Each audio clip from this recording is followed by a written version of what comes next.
Hello, fifth graders. My name is Michelle, and I'm the Teen Librarian at Cary Library. I'm visiting you virtually today from my office at the library because in just a few short weeks, you will be rising sixth graders. And as rising sixth graders, the Teen Room at Cary will be your library home. As many of you may know, the Teen Room is at the end of the hall on the first floor of the library. We are in the big room next to the children's room.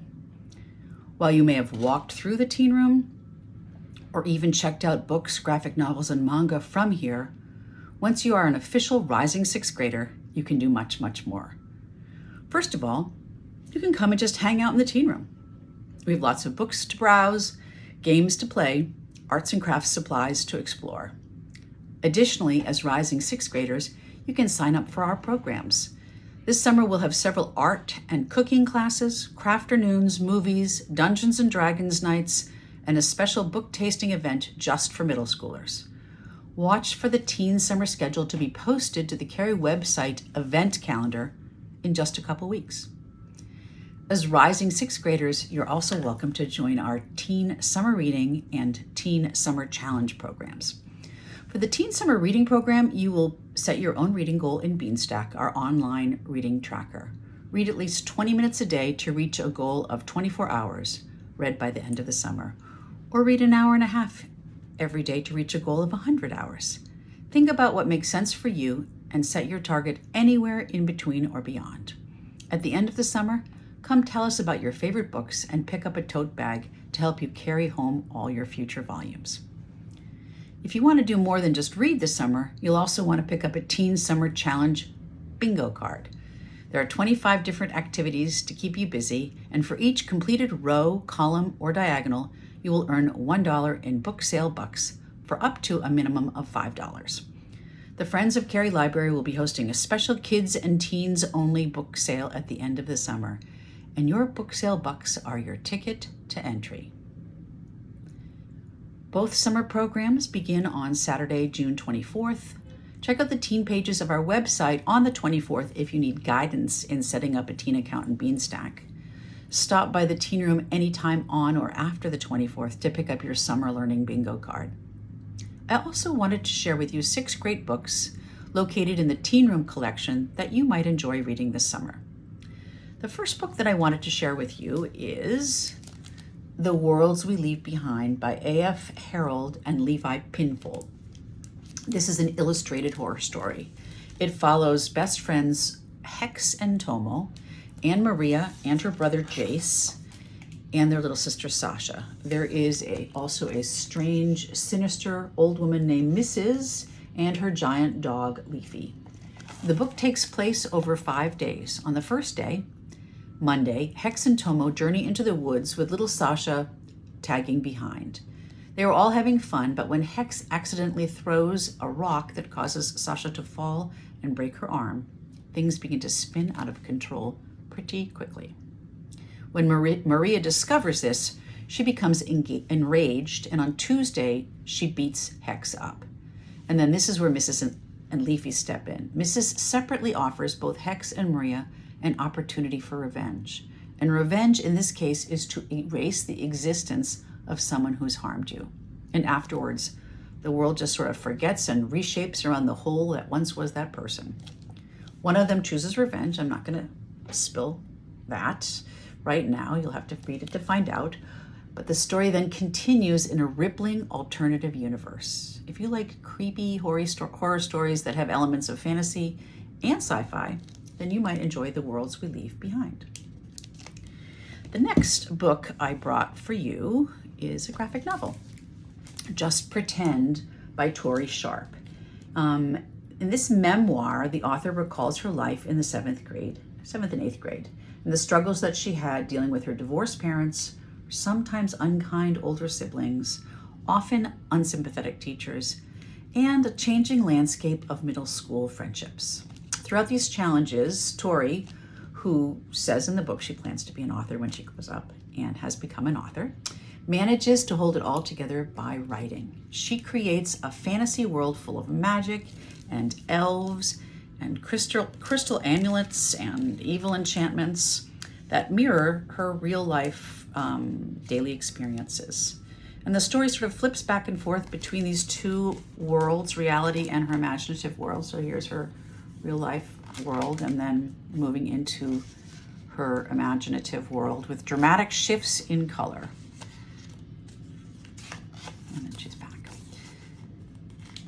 The artwork is beautiful in this book, and if you're a fan of Shannon Hale books or Raina Telgemeier books, you might want to take a look at Just Pretend.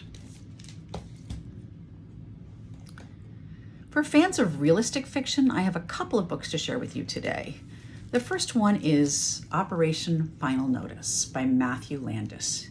This is a heartwarming and ultimately feel-good story about the role of friendship and community in overcoming challenges. Here we have two 7th grade buddies, Joe Ramos, who's a talented cellist who dreams of solo success and has extreme stage fright, and Ronnie Russo, who has anxieties of his own stemming from the financial collapse of his family. Together they set out on Operation Final Notice to help Joe overcome her performance anxiety and to help Ronnie earn enough money to prevent his mother's car from being repossessed. The path forward is not as easy as they think, but they persevere, in part because of strong community support. The author of this book is also an 8th grade social studies teacher, and I think his experiences working in middle schools helps make the voices of the two main characters feel really authentic. This is a good choice for those of you who like to read uplifting, positive stories with a little bit of tension. And then the second realistic fiction book I brought was Evilise Explains It All by Andrea Beatriz Arnago. In this novel is Evie's journal in verse, so it is, you'll see it's in verse, and it is her journal. And in it, we see that she is juggling a lot. She is struggling with depression and anxiety following the death of her father. Her abuela, her grandmother, Mimi, has come to live with Evie and her mom because Mimi's Alzheimer's is getting progressively worse. Evie continues to get into trouble frequently in school, and her relationship with her mother has become very strained. Life is difficult for her, and as a result, this book has moments of heart-wrenching sadness. But this is also the story of the importance of asking for help and a reminder that no one is completely alone. So readers who are looking for realistic fiction that have strong protagonists dealing with emotionally intense challenges might enjoy Evilise Explains It All. For readers looking for nonfiction books, Doomed, Sacco, Vanzetti, and the End of the American Dream by John Florio and Wisi Shapiro is a new nonfiction narrative account of the arrest, trial, and execution of two Italian immigrants, Nicola Sacco and Bartolomeo Vanzetti. So in the midst of the first anti-communist Red Scare in the US, Sacco and Vanzetti were falsely accused of murder in a botched robbery case in Braintree, Mass. On April 15, 1920. They were convicted in 21 and put to death in 1927. Later evidence would, however, prove them innocent. By using primary sources such as letters and newspaper articles, trial transcripts, photographs, etc., Florio and Shapiro put together a compelling story of how this miscarriage of justice came to pass. If you are fans of true stories about crime and the court system, you might want to check out Doomed. And then the last book I have today that I wanted to share with you is the graphic novel Salt Magic by Hope Larson and Rebecca Mock.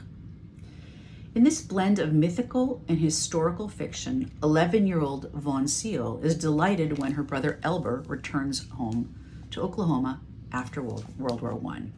But she is quickly disappointed to see that he gets engaged to his boring and plain girlfriend Amelia. But when Greta,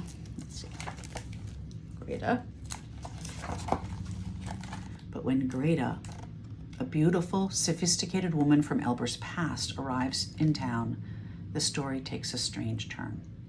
In her anger at Elber's returning and marrying his hometown sweetheart, Greta, who is actually a witch, casts a spell and turns the farm's water into undrinkable, unusable salt water.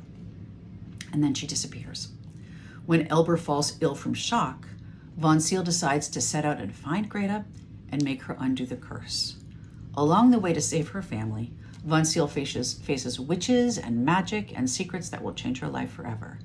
There is a lot going on in this striking but almost indescribable fairy tale, but somehow it all hangs together and is a great book for fans of graphic novels, fantasy, and fairy tales, and historical fiction. It sort of has it all.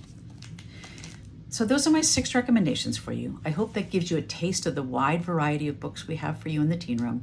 Congratulations on your upcoming 5th grade graduation. Enjoy your summer, and I hope to see you soon at Cary Library.